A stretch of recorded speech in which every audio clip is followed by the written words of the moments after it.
Hi, I just wanted to talk to you ladies and gents about love and heartbreaks.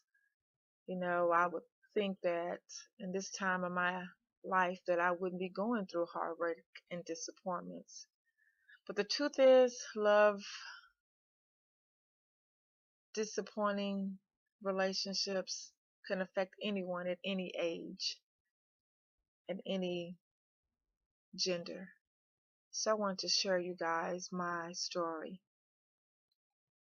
For over 3 years, I protected my heart and kept a wall up, praying to God to give me the strength and the insight to know when it would be okay to allow new love into my heart.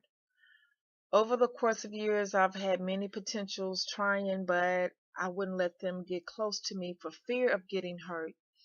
I felt that another disappointing experience and heartbreak would be way too much to bear. So I unconsciously found myself finding something wrong with every man that attempted to gain my heart's attention. I threw myself into my work, my children, my grandchildren, and special projects so much that I wouldn't allow myself to feel lonely until one day, one of my best friends, who happened to be a male, died of a massive heart attack. He and I both were divorcees that had become best of friends, and we both desired to one day fall in love and eventually get married again. He had later become sick and later was diagnosed with congestive failure, heart failure. He was unemployed for a year until he had gotten on disability. But during this time frame, he hated not working and felt that he didn't have much to offer any woman at this time. And I understood how he felt as I had once lost my job to a layoff. And my only source of income was unemployment benefits. So at this time, I too didn't feel comfortable in dating and feared that I would look like I was looking for someone to take care of me. Of course, this is just one of my many excuses to avoid taking a chance on love again. But unlike me, he found the courage to not only love again, he found someone to love him as he was, just as he was. She saw his beautiful heart. She saw the bare essence of this good man, the good man that he was. He soon asked her to marry him, and of course she accepted. But shortly after the engagement, he died of a massive heart attack. It was that moment that I saw him lying in his casket that I knew and realized how short life really was. I had an epiphany, and I was finally ready to stop being afraid and decided I would have an open heart. And I told God, we had a talk. I told him that, yes, Lord, I'm ready. And about a month later, I met someone.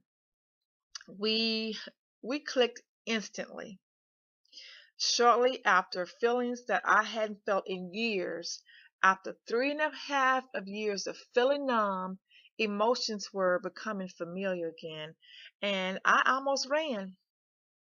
But he had such a gentle soul and made me feel safe, and so safe that I let my guards down. He was what I desired. He was a gentleman, patient, thoughtful, and I admired the true essence of this man. See, I don't require much, but it's the small things that were so hard to find, and I found these qualities in him.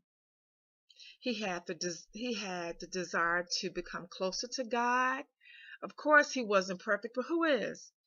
I felt that God may have put him in my life because sometimes the enemy hears your prayers to God and knows what your heart desires.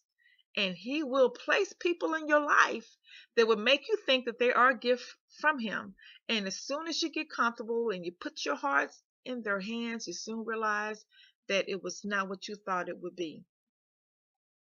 Your world comes crashing down and you're faced with hurt, disappointment, and sleepless nights again. Heart filled with bitterness, and then you begin to lose hope that you would never find true love again. And that's how I felt. That is exactly how I felt. I was hurting. I was disappointed. I cried. I was thinking, I'm too old to be going through this kind of pain again. And Lord, why would you allow love to come in my life after I have given myself to you and I have been loyal and going to church and being celibate and doing the right things? Why would you send somebody to me after all these years? This is the things that I was thinking in my mind. I was hurt, I was angry, I was disappointed. But see, this is what the enemy wants us to do. He wants us to lose hope. He wants us to be depressed and to live in fear. But I won't allow the enemy to imprison me another moment, because he's already robbed me 3.5 years that I can't get back. No, I won't give him that power. Although I know I'm not perfect by far, I know that I am an awesome catch. And I won't allow the enemy to think that there's something wrong with me, because that's what we do as women. We we beat ourselves up when relationships fall. We start analyzing ourselves, looking at our bodies, trying to pinpoint, what did I go wrong? What did I do wrong? But when it's nothing that you did wrong, but we do that. We do that. I know that I have a full package and I won't let this bad experience rob me from my future blessings. I am a beautiful, educated woman. I am down to earth. I have a beautiful heart and a true heart. I love God. I am a child of God. I have many qualities that are sure to please my future husband. Yes, my great grandma Inez, my great great grandma Inez always stated, you have to be a lady at all times, but you have to be submissive in the bedroom too. You have to do all these great things to please your husband. You never turn that man away. You do everything to make that man not only sexually satisfied, but proud to have that woman walking in the street, proud to have that woman in that kitchen cooking, proud, proud. Again, like I said, I know I have the full package and I won't allow this bad experience to rob me from my future blessings. I am, again, a beautiful, educated woman. I am, again, down to earth. I have a beautiful and true heart, and I love God, and I am a child of God. And I, once again, have many qualities that are sure to please my future husband. I love cooking. I don't mind working. I don't mind hard work. I am a diva in sweats and I am a diva in skirts and heels. I have an unconditional heart. I am submissive. I am a submissive woman. I am a good communicator. I am a praying woman. I know how to be classy without being stuck up. I am friendly and I will go to bat for mine. I don't run when things are hard. I will hold you up when you're down, and I am faithful, doing all the good and the bad. I am a great catch.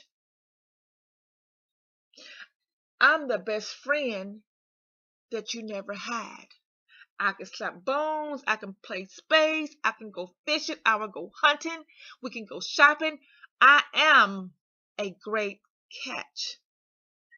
Just because they don't see it or appreciate what is in front of them, don't make those qualities obsolete.